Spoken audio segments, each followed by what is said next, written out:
Esta es mi declaración de conflictos de interés. Yo he sido asesora y conferencista de muchas de las casas farmacéuticas que tienen productos para el tratamiento de la osteoporosis, entre ellos Amgen y Eli Lilly, pero para esta conferencia en particular, pues no declaro mi conflicto de interés.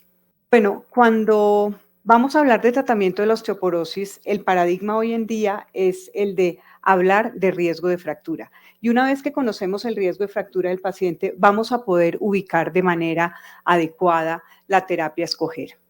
Les recomiendo esta publicación, es una publicación del año 2020 liderada por el doctor Keynes, en donde nos plantean un interesante algoritmo para el tratamiento de pacientes según el riesgo. Ellos clasifican el riesgo en bajo, alto y muy alto riesgo de fractura.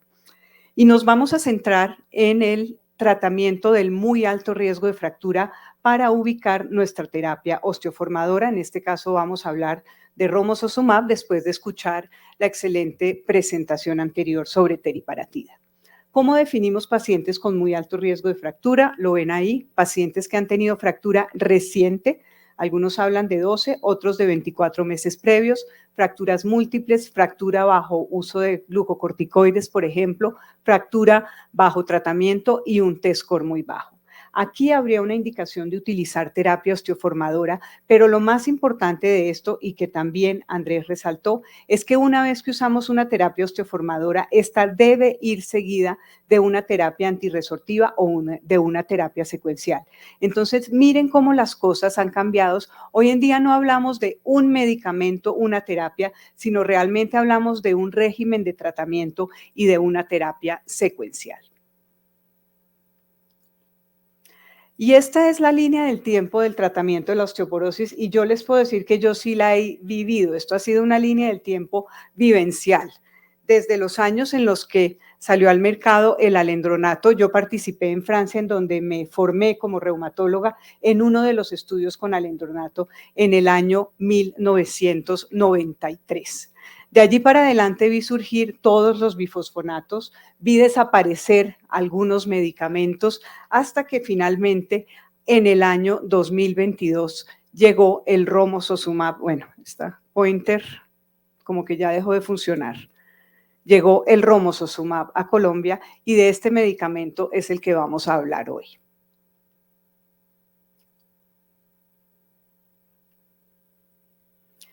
Entonces, cuando hablamos de terapia secuencial hasta el año 2021, siempre hablamos de una alternancia entre terapia antirresortiva y terapia osteoformadora. Realmente esta no es la única modalidad de terapia secuencial, pero es la que nos va a proporcionar mejores beneficios para el hueso y para la salud ósea del paciente. Entonces, teníamos teriparatida como inicio de tratamiento en pacientes con muy alto riesgo de fractura, porque esa es la indicación, paciente fracturado, paciente con T-score muy bajo, inicien con una terapia osteoformadora y continúen con una terapia antirresortiva. O en la mayoría de los casos teníamos a la terapia osteoformadora, es decir, al osteoformador en una terapia secuencial con dos antirresortivos que podían ser denosumab o medicamentos bifosfonatos. Entonces, romosozumab es un anticuerpo monoclonal, lo mismo que el denosumab. Esto es una nueva categoría de medicamentos. Y estos medicamentos comparten algo muy importante y es que van a bloquear una proteína importante en el hueso, pero no van a penetrar en el hueso ni van a mantenerse en el hueso como sí lo hacen los bifosfonatos. Esto hace que su reversibilidad sea mayor y esto lo vamos a ver más adelante. Entonces, romosozumab es un anticuerpo monoclonal IgG2 con alta afinidad y especificidad por la esclerostina. Tiene un peso molecular de 149 kilodalton y es producido en una línea celular específica por tecnología DNA recombinante. Está como fallándome el pointer. ¿Me ayudas a pasar?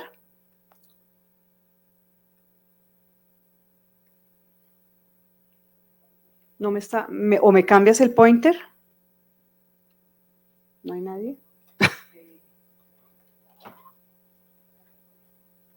Ya pasó. Dame otro pointer, por favor. No está funcionando bien el pointer. Bueno, entonces, ¿qué es la esclerostina? Porque romosozumab entonces vimos que bloquea la esclerostina. La esclerostina es una glicoproteína producida por el osteocito. Acordémonos que el osteocito es una célula fundamental del hueso que está embebida dentro de la matriz ósea y que sensa las microfracturas y detona, por así decirlo, la actividad del remodelado óseo. Está expresada no solo en los osteocitos, sino en otros tejidos y es antagonista de la vía anabólica de señalización WNT beta-catenina en el osteoblasto. Inhibe la diferenciación de los osteoblastos y su apoptosis y aumenta la osteoclastogénesis. Entonces aquí hay una actividad, digamos, deletérea dual. Tengan eso en cuenta. ¿Cómo se vino a crear este medicamento? Y esto es lo maravilloso de la ciencia. A partir de observaciones clínicas en pacientes, como este tipo de pacientes con una enfermedad ósea que se llama esclerosteosis. Miren ustedes las fotografías, es la misma persona desde su niñez hasta la edad adulta, en donde muestran cambios en su morfología caracterizados por un aumento del crecimiento óseo. Esta es una enfermedad que se llama esclerosteosis, es una enfermedad muy rara, hay muy pocos pacientes en el mundo y estos pacientes tienen una alteración genética en el gen de la esclerostina a nivel del cromosoma 17 y se han descrito 5 mutaciones. ¿Qué es lo que se ha visto en estos adultos con esclerosteosis? Así como hay cambios, digamos, físicos, se traducen pues en anomalías radiológicas que ustedes pueden diferenciar muy bien de radiología de personas normales. Ven a la izquierda el cráneo de un adulto con esclerosteosis y a la derecha el de un portador heterocigoto. Entonces, ¿cuál fue, para ir más adelante con la observación? La densidad mineral ósea, tanto en hombres como en mujeres con esclerosteosis, es alta. Lo mismo para los portadores heterocigotos, es decir, tienen una densidad mineral ósea mucho más alta que la población normal comparada para la misma edad. Entonces, romosozumab, así como las esclerostinas, tiene un efecto dual de inhibición de la formación y promoción de la resorción ósea. El romosozumab, que bloquea la esclerostina, va a producir un aumento de la formación ósea y una disminución de la resorción ósea. Entonces, es el primer medicamento que tiene este efecto dual. Y este efecto dual de aumento de la formación y disminución de la resorción es lo que va a explicar sus importantes efectos. Entonces, miren acá cómo en este gráfico vemos aquí las células de revestimiento óseo a la izquierda, la formación ósea promovida por osteoblastos, también actúa a nivel de las células óseas osteoprogenitoras, entonces hay un depósito de hueso y hay una inhibición a nivel de los osteoclastos. La evidencia clínica del efecto doble se ha demostrado por lo que se ha visto en los estudios clínicos a nivel de marcadores óseos, PUNP y cetelopéptido. Miren cómo a lo largo de los 12 meses de la administración del medicamento, como se ha visto en los estudios clínicos, observamos una rápida elevación del P1NP que se mantiene y va disminuyendo a lo largo de los 12 meses y paralelamente una disminución del cetelopéptido sérico. Entonces, una de las características del romosozumab es que su administración es de tan solo un año, y esto es lo que vamos a ver cuando revisemos los estudios clínicos. Pero ¿por qué se eligió tan solo un año para la duración de la terapia en vez de duraciones más largas, que es a lo que estamos acostumbrados? Miren el comportamiento del P1NP, del marcador de formación ósea, a lo largo de los 2 años. Miren cómo hay un aumento y una posterior disminución. Entonces, no hay elevaciones del P1NP durante el segundo año de administración del romosozumab, que fue lo que se vio en los estudios de fase 2. Por esto, para los estudios de fase 3 se escogió un año de administración de romosozumab, que es realmente la indicación terapéutica actual. Y aquí hablamos también de lo que llamamos la ventana anabólica, que hay una comparación entre las ventanas anabólicas de romosozumab y teriparatide. Miren a mano derecha cómo está la ventana anabólica del romosozumab, en donde vemos un rápido ascenso del P1NP, una formación ósea muy importante durante aproximadamente 9 meses y hasta 12 meses después de administración del medicamento, y esto se traduce en incrementos de la densidad mineral ósea, como podemos ver acá. Vemos cómo, sí, pero me tienes que restar tiempo, que dar un poquito de tiempo porque con este pointer. Entonces vemos los incrementos en densidad mineral ósea, miren cómo hay un incremento muy significativo en los primeros 12 meses, un incremento de más o menos un 12%, equivalente a los 2 años de incremento de densidad mineral ósea con teriparatide, y posteriormente continúa en aumento en densidad, aunque un poco menor. Entonces, lo interesante del desarrollo terapéutico, el desarrollo de las moléculas a lo largo de los años, es cómo se han venido proponiendo no solamente estudios clínicos con una molécula para evaluar riesgo de fractura, sino verdaderos programas de desarrollo clínico con un objetivo de evaluar la mayor cantidad de escenarios posibles y de desenlaces posibles. Y con romosozumab no solamente se contempla un estudio, sino se contempla un programa de esquema secuencial. Y aquí les voy a hablar rápidamente de los dos estudios principales, que son el estudio FRAME y el estudio ARCH. El estudio FRAME es el estudio más grande, fueron 7,180 pacientes en los cuales durante el primer año se comparó romosozumab con placebo. Lo interesante acá es que la exposición a placebo fue de tan solo un año, continuado por 2 años con una terapia secuencial con denosumab. En el estudio ARCH fueron incluidos 4,900 pacientes. Es un estudio, digamos, que podemos comparar con el estudio VERO, aunque es un estudio con un número de pacientes mucho mayor. Fue un estudio head-to-head comparando con alendronato, seguido por 2 años de tratamiento con alendronato. El objetivo de estos estudios fue, ustedes lo saben muy bien, evaluar la reducción del riesgo de fractura en diferentes sitios esqueléticos. El estudio FRAME es un estudio que incluyó mujeres posmenopáusicas, pero sin fracturas prevalentes en su mayoría, solo un pequeño porcentaje de pacientes tuvieron fracturas. Y este es el desenlace principal: disminución en la incidencia de nuevas fracturas vertebrales a 12 meses. Esto es muy similar a todos los estudios clínicos, y lo que podemos ver acá, y es algo interesante, es que es un medicamento potente de rápida acción, puesto que observamos que ya hay una reducción significativa del riesgo de fractura en los primeros 6 meses del 46%, que obviamente permanece y mejora al cabo de 12 meses, que es 73%. Digamos que son resultados muy similares a los que nos pueden aportar otros medicamentos para el tratamiento de la osteoporosis con un mecanismo diferente. En cuanto a los otros desenlaces, vemos acá cómo se contemplaron, pues obviamente, varios desenlaces clínicos de fracturas. Tenemos fracturas clínicas de reducción del 36%, fracturas no vertebrales reducción del 25%, e incluso reducción a un año de nuevas fracturas de cadera, reducción del 46%. Algo que, digamos, se ha demorado más en demostrar con otro tipo de medicamentos, y creo que esto es un dato interesante. Claro que son pocos pacientes, es un porcentaje muy bajito. Aquí hay una cuestión que podemos considerar y que debemos tener en cuenta, y es que en este estudio FRAME se introdujeron, la mayoría de los pacientes que entró al estudio fueron pacientes de América Latina con un riesgo de fractura inferior, por lo cual los resultados de fractura no vertebral en los pacientes de América Latina no fueron significativos. Pero yo creo que esto demuestra más un poquito la importancia de la selección de pacientes que realmente puedan beneficiarse del medicamento y de no incluir pacientes con bajo riesgo de fractura para este tipo de tratamiento osteoformador.